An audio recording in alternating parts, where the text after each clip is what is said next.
রাসূলিল কারীম। আসসালামু আলাইকুম ওয়া রাহমাতুল্লাহ। ওয়ালাইকুম আসসালাম ওয়া রাহমাতুল্লাহি ওয়া আগত বারাকাতুহু। মেহমানবৃন্দ, ছোট ছোট বাচ্চারা, অশ্রদ্ধ হুজুরবৃন্দ, মুরব্বী কিরাম, এলাকার গণ্যমান্য ব্যক্তিগণ, আপনাদের উপর আল্লাহ পাকের খাস রহমত ও বরকত বর্ষণ হোক। আজকে দিনটি অতীব আমার কাছে এবং অন্যান্যদের কাছে খুবই স্মরণীয়। অনেকদিন পর্যন্ত আশা করছিলাম যে আপনাদের এলাকায় আসবো, বসবো কোথায়, বসার কোনো জায়গা নাই এবং একটু সুন্দর পরিবেশে, স্বাচ্ছন্দ্য পরিবেশে বসার তেমন কোনো জায়গা ছিল না।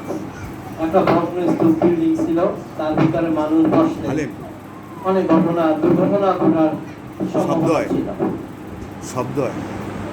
তারপর আল্লাহ পাকের দরবারে লাখ লাখ শুকরিয়া যে তিনি নানা প্রতিকূল পরিস্থিতির মধ্য দিয়েও টাকা পয়সা সংস্থান করে এরকম একটি সুন্দর, যার নাম রেখেছি আমরা দরবার ভবন। এটা আপনাদেরই, এটা এই দরবার ভবন আমার একার না। এখানে আমার যে অধিকার, আপনারও সেই অধিকার।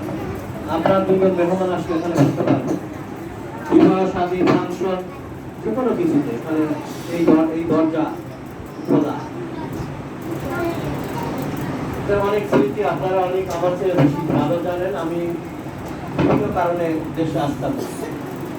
এখন আল্লাহ পাক এই যে এই ভবনটি নির্মাণ করার মতো সৌভাগ্য দান করছেন আপনাদের দোয়া বরকতে।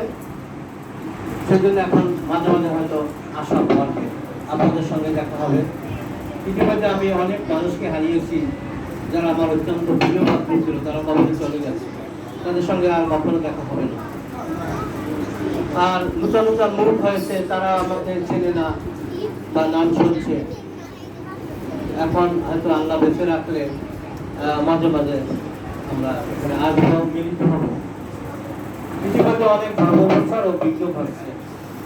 এলাকা আসলে অনেক নসিহত করা যাইত, শোনাও যেত, সেটাও বন্ধ হয়ে গেছে। হয়তো এর মধ্য দিয়ে এটা আবার হয়তো শুক্রবার ঘটতেই পারে। আমি আল্লাহর কাছে একটি কথা বলছি, তুমি এই ভবনটাকে কিয়ামত পর্যন্ত তুমি আলো জ্বালাইয়া রাখি, আমিন। এবং হৃদয়ের আলোকিত হওয়ার মতো আউলিয়া আমাদের বংশের ভিতরে জ্বালাইয়ে দিও।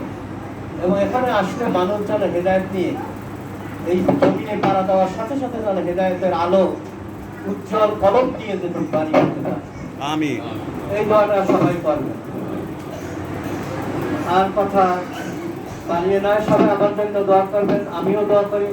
অনেকদিন পর আপনাদেরকে এলাকার লোকজন, আশেপাশের লোকজন দেখে অতীত সেই দিনগুলোর কথা আমার মনে পড়ছে, যে আমার চারপাশে কত হাজার হাজার লোক ছিল। 1 কোটির মতো রোগী দেখা হয়েছে আজকে, কয়েকদিন হচ্ছে অনুমান বা বেশি হবে। অনেক লোক এখন বঞ্চিত হয়েছে।